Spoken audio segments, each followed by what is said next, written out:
Livro de Apocalipse 14. Então, meus irmãos, capítulo 14 vai finalizar mais um ciclo do livro de Apocalipse. Esse ciclo aqui que começou no capítulo 12, como nós temos visto, o livro de Apocalipse é dividido em ciclos, onde conta a história desde a primeira vinda até a segunda vinda de Jesus. E no capítulo 12 ele começou novamente a contar a história, ali desde o nascimento de Jesus, mostrando toda a batalha espiritual, entre aspas, né? Porque a gente fala de batalha, mas na verdade não é bem uma batalha, porque não é Jesus em oposição ao diabo como se os dois fossem iguais e estivessem combatendo, medindo forças. Na verdade, o diabo se levanta sem nenhuma chance de vitória contra Deus e contra Cristo, e ele sempre sai derrotado, como a gente viu no capítulo 12, as várias tentativas do inimigo desde impedir o nascimento de Jesus até a perseguição do povo de Deus, e depois no capítulo 13, algo que ainda vai acontecer. Nós estudamos aqui também sobre as duas bestas, a besta que emerge do mar, a besta que emerge da terra, toda a perseguição que vai haver na época da grande tribulação. Nós estudamos isso aqui também na quinta-feira.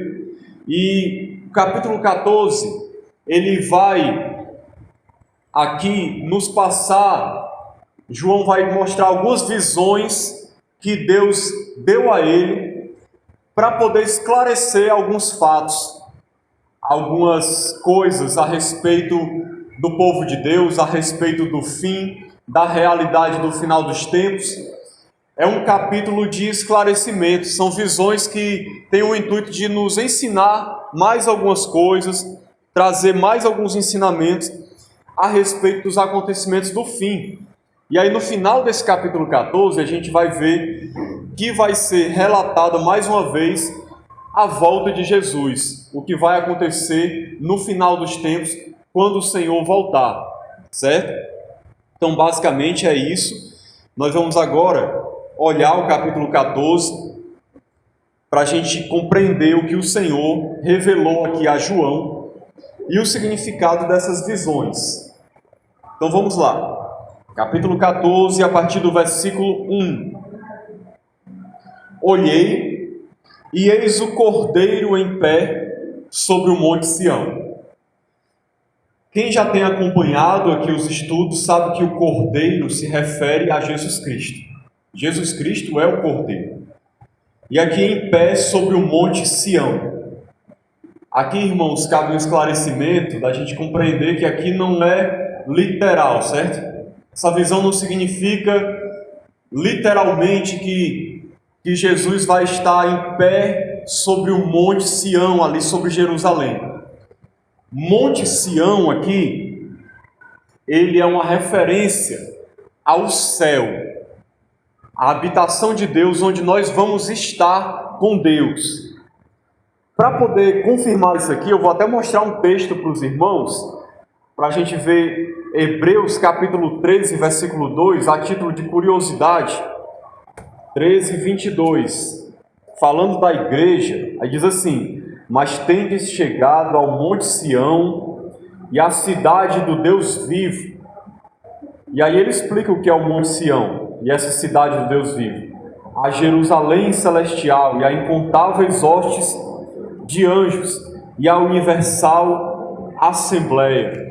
Então o monte Sião, ele é falado aqui como um símbolo da Jerusalém celestial, do céu, onde nós vamos estar na presença de Deus. Essa primeira visão aqui, que nós vamos ver até o versículo 5, é uma visão do povo de Deus, na presença de Deus, já numa realidade celestial. O povo de Deus glorificado, na presença do Senhor no céu. Então, continuando o texto, ele diz: em pé sobre o monte Sião, e com ele 144.000, tendo na fronte escrito o seu nome e o nome de seu pai.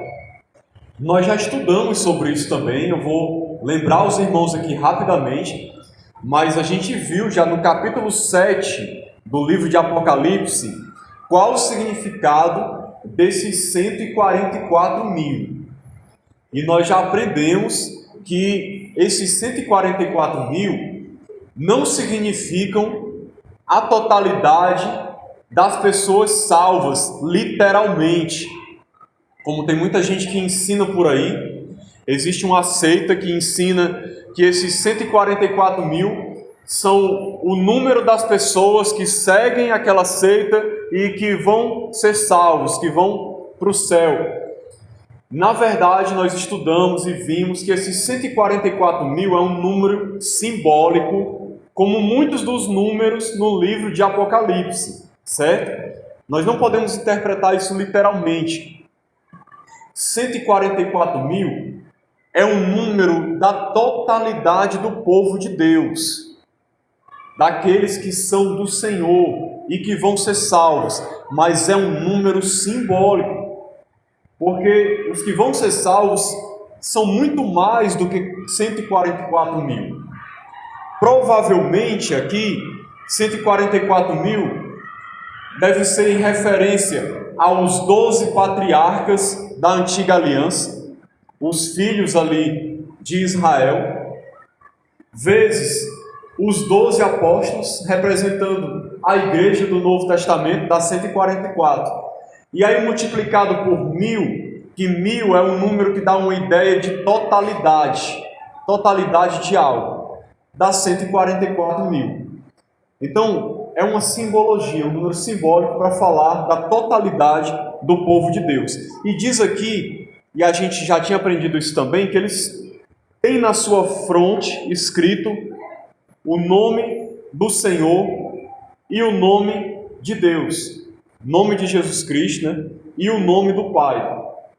Nós vimos que estes foram selados por Deus. Lá no capítulo 7 a gente vê falando sobre isso. E foram selados porque o povo de Deus tem uma marca. A marca que o anticristo vai colocar sobre as pessoas, na verdade, é uma imitação barata da verdadeira marca que foi criada por Deus, que é o selo do Espírito Santo que o povo de Deus tem. Uma marca espiritual que distingue o povo de Deus, que mostra quem são aqueles que são de Cristo. Então esses estão marcados e por isso eles estão protegidos por Deus da própria ira divina que vai ser derramada, os juízos que vão ser derramados no final dos tempos. Esse é o sentido da marcação. Versículo 2 diz: ouvi uma voz do céu, como voz de muitas águas, como voz de grande trovão. Também a voz que ouvi era como de arpistas, quando tangem a sua harpa. Entoavam um novo cântico diante do trono, diante dos 4 seres viventes e dos anciãos, que nós já estudamos também sobre esses seres, sobre os anciãos, que são anjos que estão ali na presença de Deus, representando a criação, representando o povo de Deus. E então, esses seres celestiais estavam ali na presença de Deus e foi entoado um novo cântico. E aí diz o seguinte aqui no texto, que ninguém pôde aprender o cântico, senão os 144 mil que foram comprados da terra. Então esse novo cântico que estava sendo entoado ali na presença de Deus é um novo cântico. E só quem aprende esse novo cântico é o povo de Deus, os salvos, a igreja, porque é o cântico de vitória, o cântico da redenção, da salvação, que nós vamos cantar na presença do Senhor, quando estivermos ali no céu, glorificados, na presença de Cristo, em adoração diante de Deus. Então esse novo cântico, ele representa isso, cântico que vai ser cantado ali na presença de Deus no céu. Versículo 4 diz o seguinte, falando desses 144 mil que estão ali na presença do Cordeiro, na presença do Pai, cantando esse novo cântico. E aí diz, são estes os que não se macularam com mulheres, porque são castos, são eles os seguidores do Cordeiro, por onde quer que vá, são os que foram redimidos dentre os homens, primícias para Deus e para o Cordeiro. E não se achou mentira na sua boca, não tem mácula. Então vamos ver um pouco aqui o significado dessa descrição desses 144 mil. Algumas coisas interessantes aqui que servem de aprendizado para nós, irmãos. Fala primeiramente que são estes os que não se macularam com mulheres. Aqui não está querendo dizer literalmente, tem outras traduções que falam castos. Não está dizendo que aqueles que são de Deus nunca tiveram um relacionamento com outra pessoa de outro sexo, um relacionamento sexual, que são virgens. Aqui é um sentido de pureza espiritual, certo? Não é literal. É no sentido de dizer que o povo de Deus é um povo puro, um povo que anda em pureza, em santidade, que não vive em prostituição, em imoralidade, em lascívia. Aqui é uma descrição da característica do povo de Deus, de como é aqueles que são de Deus. E diz mais, eles são os seguidores do Cordeiro por onde quer que vá. Outra característica, obediência. O povo de Deus aqui é mostrado como aqueles que obedecem ao Senhor, que o seguem por onde o Senhor vai, ou seja, onde Jesus está trabalhando, aonde Jesus os leva, eles vão em obediência à sua voz, ao seu chamado, eles estão sempre acompanhando o seu Senhor, vivendo em obediência. É a característica do povo de Deus.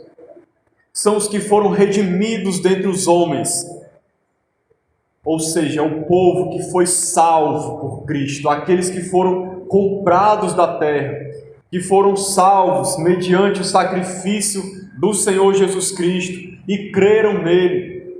E por isso foram salvos, é por isso que eles estão ali na presença de Deus, porque eles foram comprados da terra. E diz mais, são primícias para Deus e para o Cordeiro. Primícias aqui é uma palavra usada no sentido, é uma palavra usada na colheita, literalmente. As primícias se referem aos primeiros, ou também aos melhores frutos da colheita. E quando diz que nós somos as primícias para Deus, é porque de toda a terra, de toda a criação dos seres humanos, nós somos os melhores frutos, aqueles que foram colhidos por Deus, ou seja, foram salvos, resgatados do pecado para estarem na presença de Deus. Não se achou mentira na sua boca, não tem mácula. Ou seja, o povo de Deus é um povo que não vive na mentira, mas é um povo que anda na verdade. Não é um povo que tem mácula, ou seja, mancha, pecado, no sentido de ser um povo que é marcado por uma vida errada, por uma vida de pecado, por uma vida de desobediência. Não é um povo marcado pela santidade. É um povo que é conhecido por viver uma vida santa e reta na presença de Deus. Um povo que preza pela verdade, por andar na verdade, por falar a verdade, por ser honesto, por ser correto. Então, tudo isso aqui, irmãos, nós vemos a descrição de como é a igreja e do povo que vai estar na presença do Senhor. Nós vemos muitas pessoas que dizem ser cristãos e não vivem essas coisas. Deus vai julgá-las, Mas o povo de Deus é desse jeito. Povo santo, povo reto, povo obediente, um povo consagrado, que vive em santidade ao Senhor. É assim que nós somos descritos. É assim que o povo de Deus apareceu nessa visão. O povo que vai estar lá no céu adorando o Senhor. E que eu espero que cada um de nós esteja lá nesse dia. Que nós sejamos esse povo aqui, que vai estar cantando um novo cântico na presença de Deus e do Cordeiro. E aí, continuando, versículo 6. Vi outro anjo, voando por meio do céu, tendo um evangelho eterno, para pregar aos que se assentam sobre a terra, e a cada nação, e tribo, e língua, e povo. O anjo aqui está anunciando o evangelho. Nós sabemos, irmãos, que quem prega o evangelho não são os anjos. Nós não podemos olhar um texto como esse e de repente ter como base para achar que os anjos são responsáveis também por pregar o evangelho. Quem prega o evangelho é a igreja. Agora, na visão que João teve aqui, ele vê o anjo com um evangelho eterno nas suas mãos, para poder pregar aos que vivem na terra. Qual é o significado dessa visão? É o anjo ali com o evangelho mostrando para João, e isso significa que a revelação que Deus dá ao seu povo, dando aqui a João especificamente, e consequentemente a sua igreja, a cada um de nós, é o evangelho de Deus para ser pregado em toda a terra. Em outras palavras aqui, é Deus lembrando ao apóstolo que ele, assim como toda a igreja, tem a responsabilidade de pregar o evangelho. Porque as pessoas precisam saber, não somente de todos os juízos que vão acontecer, de todas as pragas que vão cair sobre a terra. As pessoas precisam ouvir também, nesse momento agora, a mensagem de salvação. Porque elas precisam ser salvas, elas precisam conhecer a verdade, elas precisam entender que Jesus morreu por elas, pelos seus pecados, na cruz do Calvário, para lhes dar a salvação. É por isso que foi mostrado aqui o anjo com esse evangelho eterno para pregar, que ele não prega diretamente, mas indiretamente, porque quem vai pregar, na verdade, diretamente, é o povo de Deus. E Deus estava trazendo isso à lembrança de João, porque essa era a responsabilidade dele e de cada um de nós. E o anjo estava dizendo assim: temei a Deus e dai-lhe glória, pois é chegada a hora do seu juízo. Adorai aquele que fez o céu e a terra e o mar e as fontes das águas. Então a mensagem do evangelho é essa aqui. Além de muitos outros detalhes que nós podemos falar também, muitas outras coisas, a essência da mensagem que foi dita aqui pelo anjo foi essa. E veja a ênfase que Deus dá aqui. O que Deus espera das pessoas? Ele começa dizendo: temei a Deus. O que Deus quer que as pessoas façam no momento de hoje, no momento em que estamos vivendo no mundo hoje, primeiramente, temer a Deus. Temer a Deus não é ter medo de Deus. A palavra temer aqui é no sentido de ter reverência ao Senhor, consideração e respeito para com a sua pessoa, considerá-lo como alguém da mais alta dignidade e honra, digno de adoração e de louvor, alguém que tem profunda reverência para com Deus, alguém que tem temor, é uma pessoa que tem um desejo profundo de agradar a Deus, de honrar o seu nome. E é a primeira coisa que o anjo diz para os habitantes da terra: temam a Deus. E depois ele diz: e dai glória, ou seja, glorifique o seu nome, glorifique a Deus. Por que ele fala isso? Porque o que mais os habitantes da terra fazem é dar glória à criatura, dar glória a outras pessoas, a si mesmos, ao invés de darem glória àquele que é digno de receber a glória, que é o Senhor Deus dos exércitos. E aí ele continua dizendo: por quê? Por que fazer tudo isso? Ele diz: pois é chegada a hora do seu juízo. Em outras palavras, Deus está dizendo: o meu juízo está chegando. Preste atenção, é isso que Deus está dizendo. Acorde, o juízo está chegando, a hora está chegando. Temam ao meu nome, glorifiquem a mim. Porque quando o meu juízo chegar, são esses que vão escapar dele. É isso que Deus está dizendo, lançando um alerta para as pessoas. E ele diz mais: adorai aquele que fez o céu e a terra e o mar e as fontes das águas.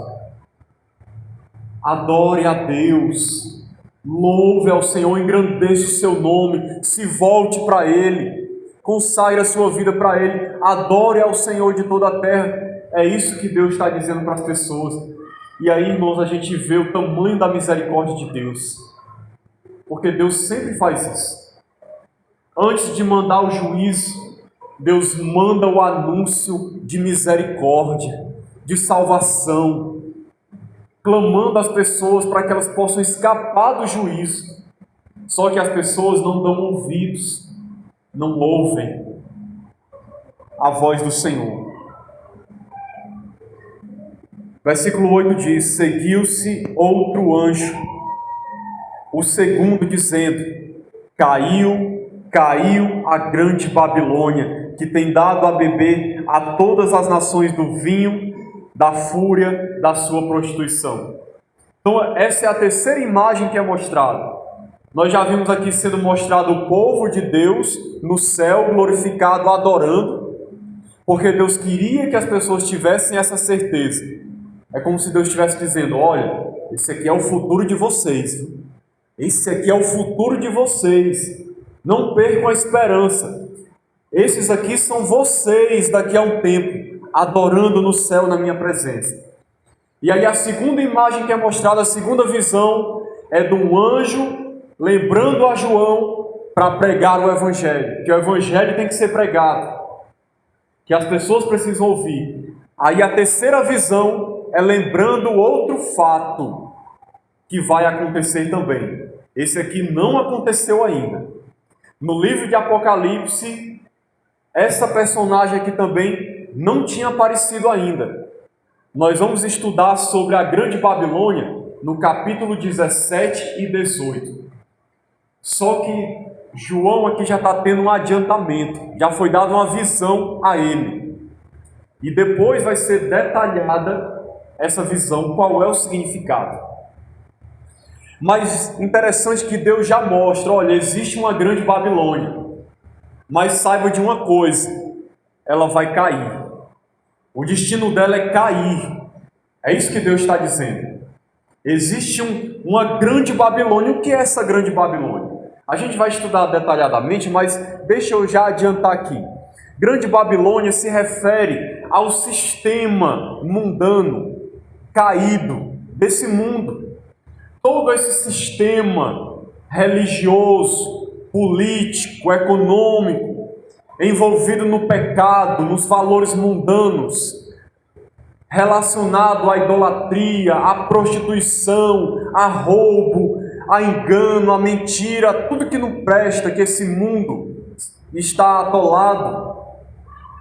Essa é a grande Babilônia, que é a que tem escravizado as pessoas. Esse sistema dominado por Satanás, onde o pecado é quem reina e que leva as pessoas aos prazeres da carne, aos prazeres mundanos, às satisfações da vida que só levam à destruição. Essa é a grande Babilônia, e Deus já está dizendo aqui de antemão: Caiu a grande Babilônia. O destino dela é a queda. Enquanto o povo de Deus é mostrado, glorificado no céu, da grande Babilônia é dito, ela vai cair. E o que Deus está querendo dizer? Que quem tiver com ela, quem tiver com essa grande Babilônia, no meio desse sistema, participando de tudo que ela oferece, como diz aqui, que ela tem dado a beber a todas as nações do vinho, da fúria, da sua prostituição. Quem estiver se prostituindo com ela, participando dos seus prazeres, vai cair junto com ela. É por isso que mais na frente, Deus diz assim: sai dela, povo meu, sai do meio dela. Ou seja, para que vocês não caiam na mesma condenação, falando para as pessoas. E aí, versículo 9, nós vamos ter outra visão, onde mais uma realidade vai ser mostrada aqui. Seguiu-se a estes outro anjo, o terceiro, dizendo em grande voz: se alguém adora a besta e a sua imagem, e recebe a sua marca na fronte ou sobre a mão, também esse beberá do vinho da cólera de Deus, preparado sem mistura, do cálice da sua ira, e será atormentado com fogo e enxofre diante dos santos anjos e na presença do Cordeiro. Então veja que coisa interessante. Tinha sido mostrado para João já essa besta que vai levar as pessoas a adorá-la, que vai colocar a sua marca sobre os seus seguidores. E aí é mostrado aqui tanto o futuro dela, como o futuro dos que estiverem com ela, dos que forem fiéis a ela. Ele diz claramente aqui, para deixar bem claro: se alguém adora a besta e a sua imagem, recebe a sua marca, também esse beberá do vinho da cólera de Deus. Ou seja, Deus estava deixando bem claro aqui para as pessoas, dizendo em outras palavras: prestem atenção, vai chegar o dia em que vai surgir o anticristo, vai surgir o falso profeta. Eles vão exigir adoração, eles vão exigir fidelidade, vão perseguir vocês, vão matar alguns de vocês, vão prender, vão fazer coisas horríveis. Vocês vão ser pressionados a se dobrar diante deles, para serem fiéis a eles. Só que Deus lança o alerta aqui, que todos aqueles que adorarem essa besta e receberem a sua marca, vão beber do cálice da ira de Deus. Porque nós temos que entender que o cálice da ira de Deus vai ser derramado sobre os incrédulos, sobre os ímpios, sobre aqueles que não querem se converter a Jesus. É porque Deus tem prazer nisso? Não. Deus está usando de misericórdia, mandando o seu povo pregar o Evangelho, levando salvação, e as pessoas estão rejeitando, dizendo: eu não quero saber de Deus, não quero saber de Jesus, vou viver minha vida do jeito que eu quero. Quando chegar o anticristo, vão se dobrar diante do anticristo, porque não vão querer ser prejudicados, vão querer poder continuar vendendo, comprando, participando de todas as coisas que o sistema tem a oferecer. E Deus está lançando o alerta, dizendo: a consequência para esses vai ser beber do cálice da ira de Deus.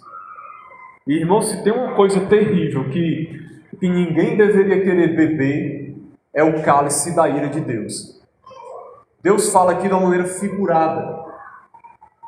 Cálice aqui, cálice sem mistura, está falando de um vinho que não é misturado com nada.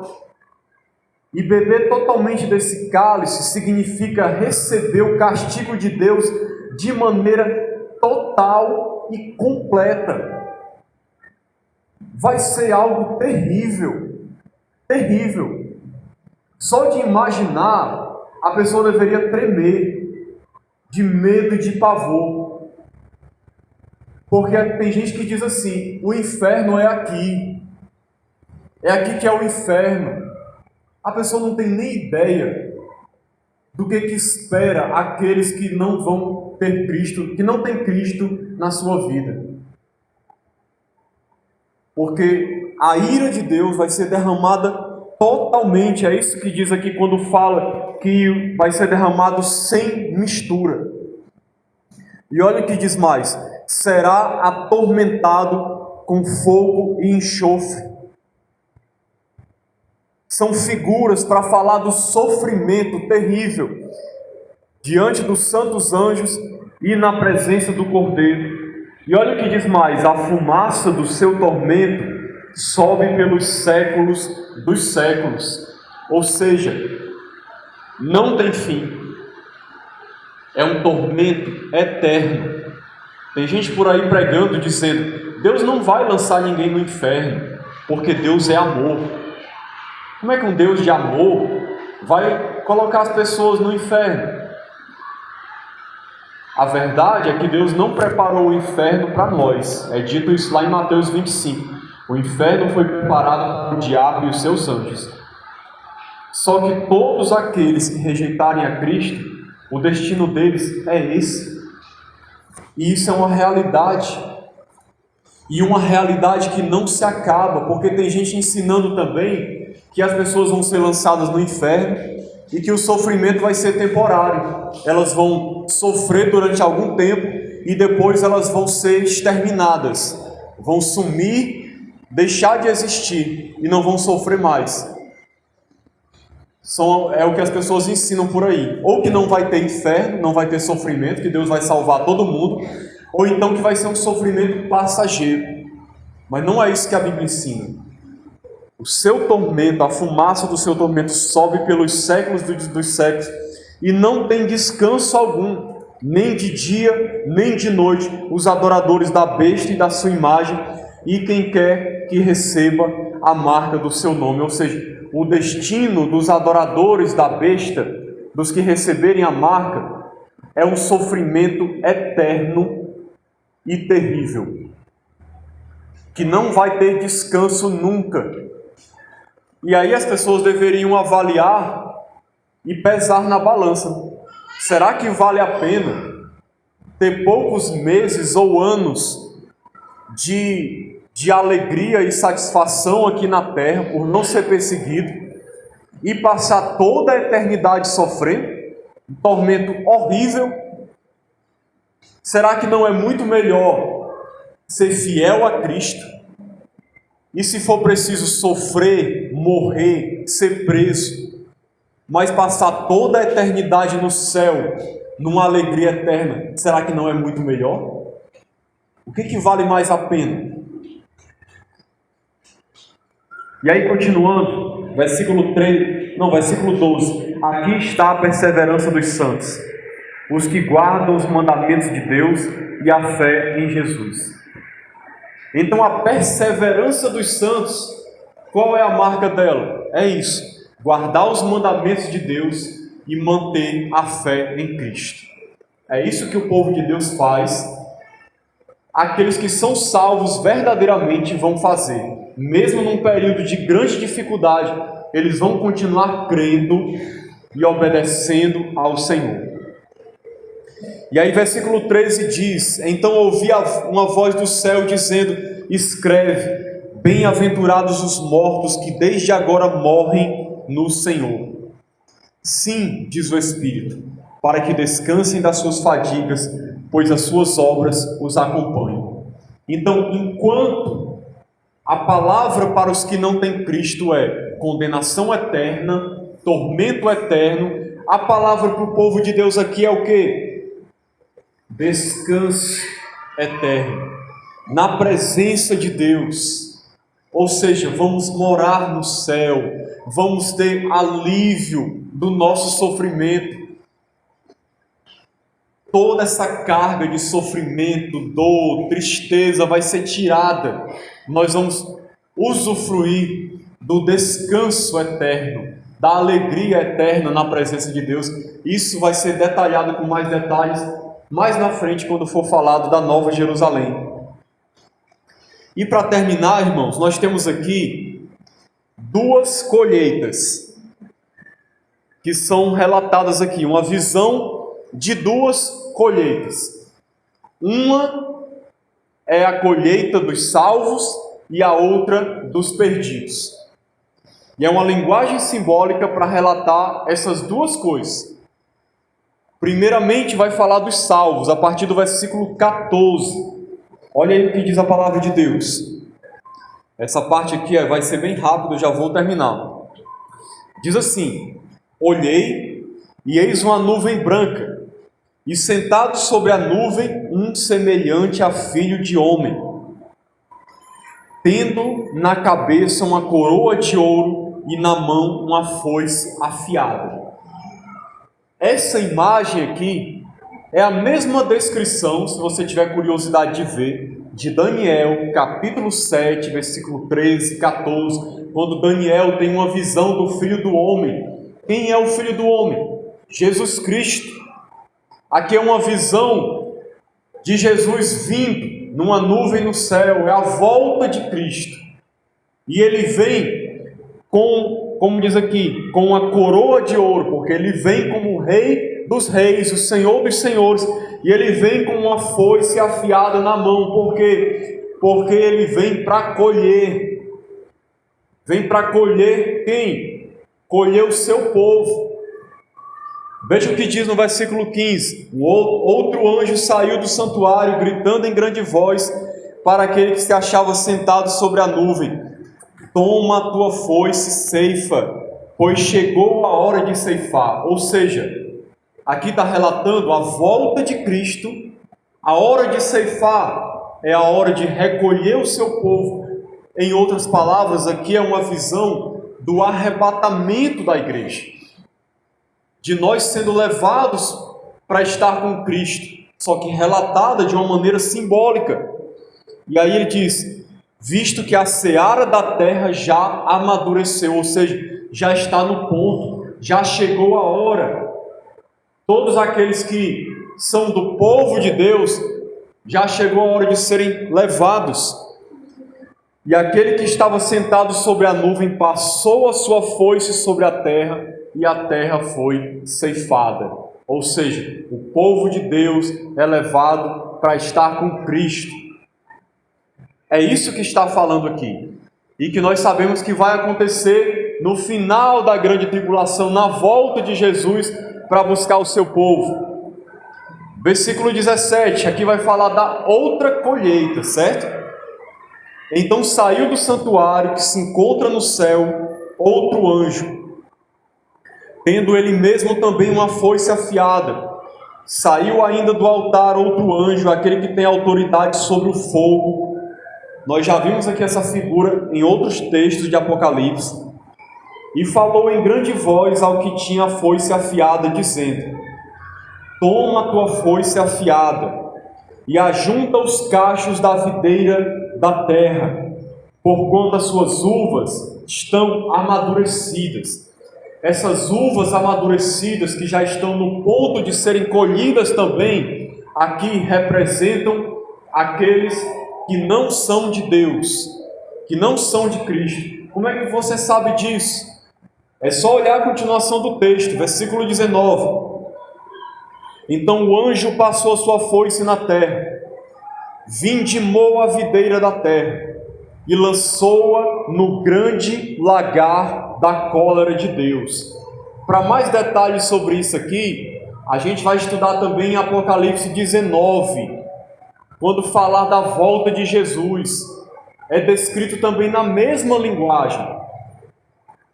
Esse lagar é o local onde as uvas são pisadas. As uvas são pisadas num grande lagar, um grande espaço, e aí sai o suco da uva. Só que aqui o que vai sair não é suco de uva. Para você ver como é uma visão, é simbólico. Grande lagar da cólera de Deus. Por que lagar da cólera de Deus? Porque é a ira de Deus que vai estar sendo manifestada nessas pessoas. E o lagar foi pisado fora da cidade e correu sangue do lagar, mostrando aqui que se trata de vidas que vão perecer, que vão morrer, que vão ser alvo da ira de Deus. Correu sangue do lagar até aos freios dos cavalos. Freio dos cavalos é na altura aqui da cabeça. Isso aqui é uma linguagem simbólica para mostrar o tamanho da matança, da mortandade que vai ser nesse dia da volta de Jesus. Que a gente vê lá em 2 Pedro capítulo 3, já vimos em outros textos, que é um momento de morte, de destruição, onde todos aqueles que são ímpios vão ali perecer na hora da volta de Cristo, numa extensão de 1.600 estádios. Então, irmãos, aqui é relatando o momento da volta de Cristo. Então Jesus volta. Na hora que Jesus volta, duas coisas acontecem ao mesmo tempo. E dois grupos de pessoas vão existir: o grupo dos salvos e o grupo dos perdidos. Um grupo é alvo da misericórdia e são levados para o céu para estar com o Senhor. Outro grupo é alvo da ira de Deus e vai sofrer a condenação eterna. E aí, que cada um de nós possa estar, e eu creio que nós estamos, e assim é o que nós esperamos, e cremos que todos aqueles que creem em Jesus, nós temos essa promessa, que nós vamos estar com o Senhor na glória dos céus. Então que Deus nos abençoe em nome de Jesus. Amém.